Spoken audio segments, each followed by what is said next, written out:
China's rivalry with the U.S. spans politics, the economy, and even sports. Today, we have an exceptional story of intrigue about an untold drama happening at the 2022 Winter Olympics in Beijing.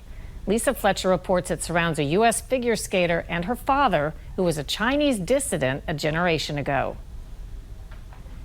Arthur Liu says it all began with a suspicious phone call.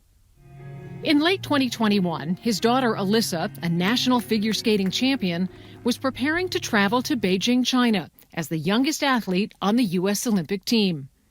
The call, Arthur Liu says, came from someone who claimed to be from the U.S. Olympic Committee.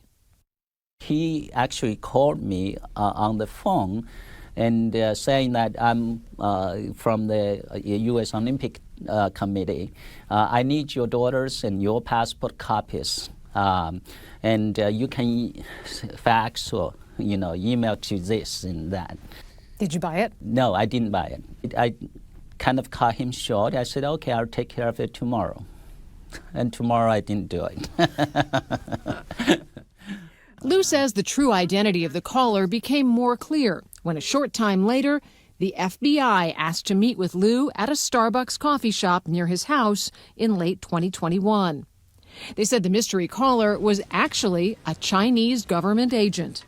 Can you describe when the FBI came to you about a year ago and told you were being spied on? 3 agents came, and then they told me, we are FBI agents, and we are here to tell you that the Chinese government has sent people to gather your information. It wasn't his first encounter with an alleged Chinese spy. For decades, Liu says he's been the target of Chinese intimidation for his criticism here in the U.S. of China's communist regime and his activism decades ago as a student protest organizer in China. How does the Chinese government view you? I was one of the most wanted students in South China after the Tiananmen Square massacre. The Tiananmen Square massacre. One of the most infamous days in Chinese communist history. Tanks and heavily armed troops advanced on students who, for weeks, had been protesting government corruption. The Chinese military shot or crushed those who got in their way. And then after the Tiananmen Square massacre on June 4th, we heard about the massacre from radio, and then we demonstrated even more. So in Guangzhou, we organized protests and blocked traffic on the bridges, railroads, major public transportation. We just really wanted to express our anger towards the government. How risky was that for you? That was very risky because in Beijing, the students, thousands of students and residents have been killed. I think that's why they followed me all the way to America and try to learn what I was doing, with all the protests. Since then, such large-scale public demonstrations have been rare in China.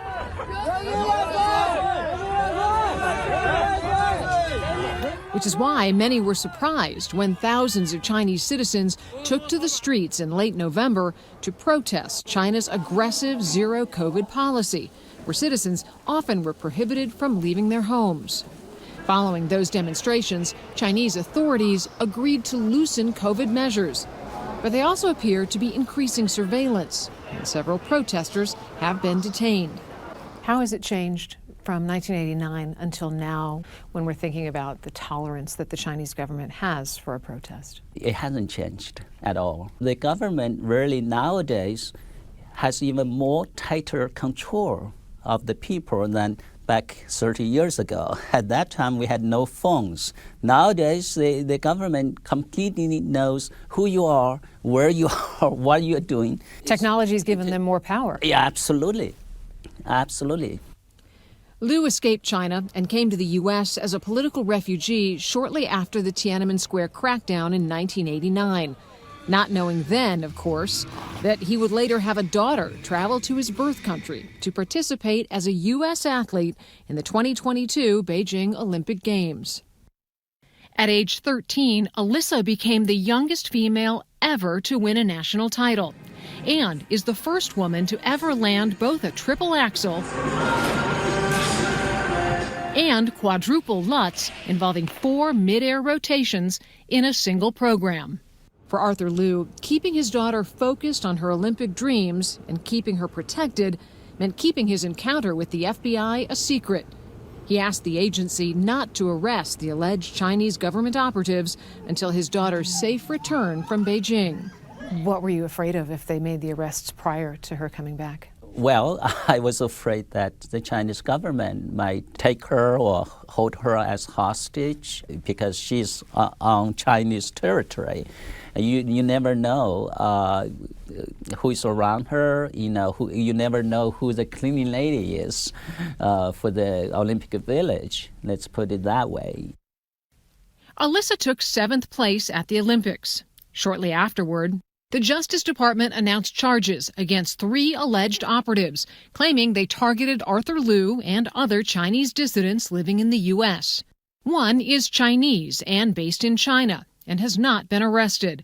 Another was arrested and released on a $1 million bond. A third, who admitted in court documents to making the mysterious call to Liu, pleaded guilty in December to 2 counts of conspiracy. And like the protesters of 1989 and 2022, Liu says China's intimidation tactics won't deter him from showing the world the truth of what's happening there. I think we all need to stand up for what we believe and stand up against injustice. Did China ever admit to spying on him? No. A Chinese spokesperson last year said the allegations were made out of thin air and accused the U.S. of using it to hype up a China threat. Sounds familiar. Got an interesting footnote on this story, though. 2 American employees of the Department of Homeland Security, of all places, were also arrested in this crime.